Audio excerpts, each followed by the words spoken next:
පහුගිය දවස්වල යුරෝපේ ගොඩක් රටවල් වලට වින්ටර් එක පටන් ගන්නවත් එක්කම හිම වැටෙන්න ගත්තා. ඉතින් නෝර්ත් ඉටලි වල ගොඩක් සිටි වලට හිම වැටුණා. වෙරෝනා වලට හිම වැටුන්නේ නැද්ද? වැටුණා. හැබැයි අපි ඉන්න ඒරියා එකට නෙවෙයි. ඉතින් ඒ නිසා අපි ගියා හිම හොයාගෙන.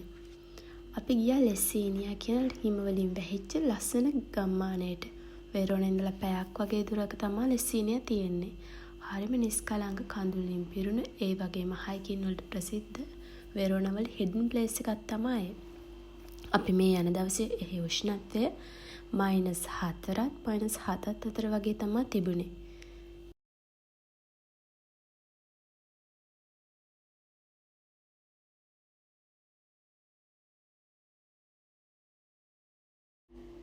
පේනවද පහුගිය දවස්වල කොළ පාටින් ඒ වගේම තවත් කාලෙකදී කොළ රතු කහ වගේ පාට දරාගෙන හිටිය ගස් දැන් හිම දරාගෙන ඉන්න විදිය හරියට අපේ ජීවිත වගේ.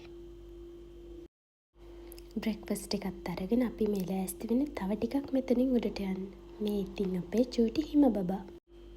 ගිය වින්ටර් එකේදී ස්නෝ බලන්න ගියත් එයාට ලොකු තේරුමක් නැහැ. ඒත් පේනවද මේ අවුරුද්දේ තියෙන එක්සයිට් එක. ඉතින් මේ මයිනස් යන සීතල නෝර්ත් ඉටලි හුරු පුරුදු කෙනෙක්ට නම් සාමාන්‍ය දෙයක් වෙන්න පුළුවන්. ඒත් අපේ ෆස්ට් ටයිම්.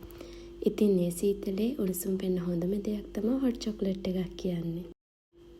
කඳුකරේ පුංචි බාර් එකක උදුනක් ළඟ උණුසුම් වෙන ගමන් ගම්මානයේ බාර් එකක හැදෙන හොට් චොක්ලට් එකක් කේක් එක රස දවසේ රස දෙගුණ කරනවා.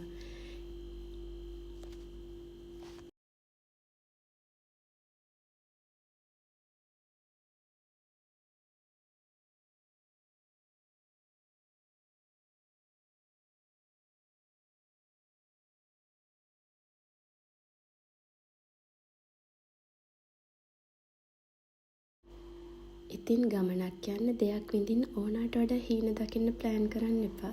ඒ වගේ ගමන් සමහර වෙලාවට සීතලේ බොන හොට් චොක්ලට් එකකටත් වඩා රසවත්.